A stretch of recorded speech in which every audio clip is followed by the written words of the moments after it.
right, so area and perimeter, something we did a few weeks ago, but these problem of the days give us I used to actually call them spiral reviews, and if you think about a spiral goes like this, right? And so something you hit maybe, I don't know, let's pretend you hit it at the start of the year in September.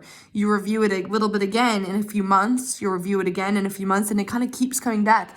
And that's the way to really help you keep it fresh in your mind, because let's face it, if you learn something once and then you don't touch on it again, you're going to kind of lose that knowledge. So, or at least it's not as sharp. So area and perimeter, something we've done.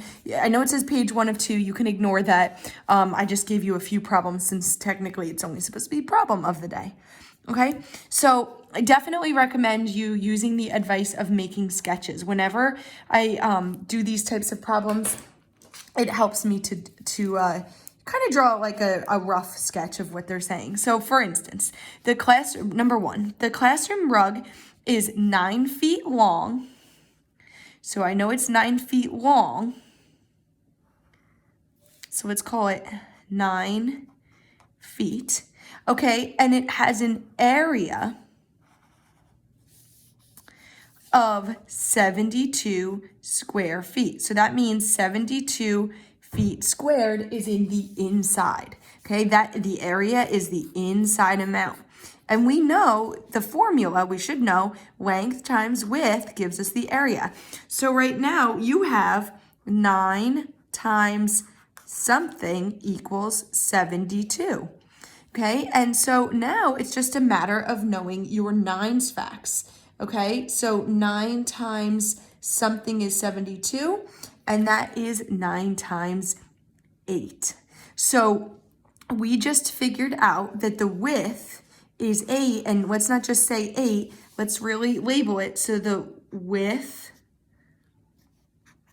equals 8 feet, okay? The next one, perimeter. Well, now I can kind of fill in this 8 feet. So that's the width, 8 feet. So now perimeter is add all sides. Or something you can do for the perimeter is you can say 9 times 2, because you're doing 9 plus 9, or plus 8 times 2, because that clears the 8 and the 8. It covers you for that. So 9 times 2 is 18, plus 8 times 2 is 16. And if you add these up, and you can add them up, stacking them if you want, 18 plus 16, 8 plus 6, so 8, 9, 10, 11, 12, 13, 14. And 1, 2, 3. So I get 34, but 34 feet. Okay, FT is the abbreviation for feet. Or what you could have done, some of you might have just said 9 plus 9 plus 8 plus 8, and you should have gotten the same answer. Okay. Number 2, Chrissy is going to make a big painting on a piece of wood that is 4 feet wide. Okay. So 4 feet, again, FT is the abbreviation. It's just a quick way of writing it. 4 feet wide and has an area of 28 square feet. So I don't know the length, but I know that the area is 28 feet squared. Again, same thing. Area equals length times width.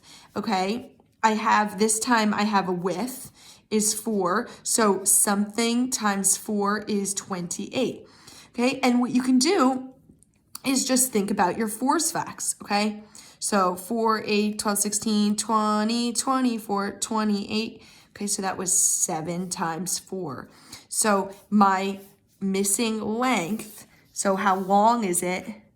So the length equals 4 feet. 7 feet. The width was 4. Okay, and the perimeter. So now that I know that this was 7 feet, again, you can either do 2 7s and 2 4s. So I would get 14 plus 8. And if you do 14 plus 8, you can stack it. If you want 14 plus 8, 8, 9, 10, 11, 12. 1 up here, 2 down here, and 1 plus 1 is 2. You would get 22 feet. Or you can just add all sides. Same thing, 4 plus 4 plus 7 plus 7. So do you see how that's 2 4s, which is what I have here, and 2 7s, which is what I have here. So either way, you should get the perimeter of 22 feet. Excellent job reviewing area and perimeter today.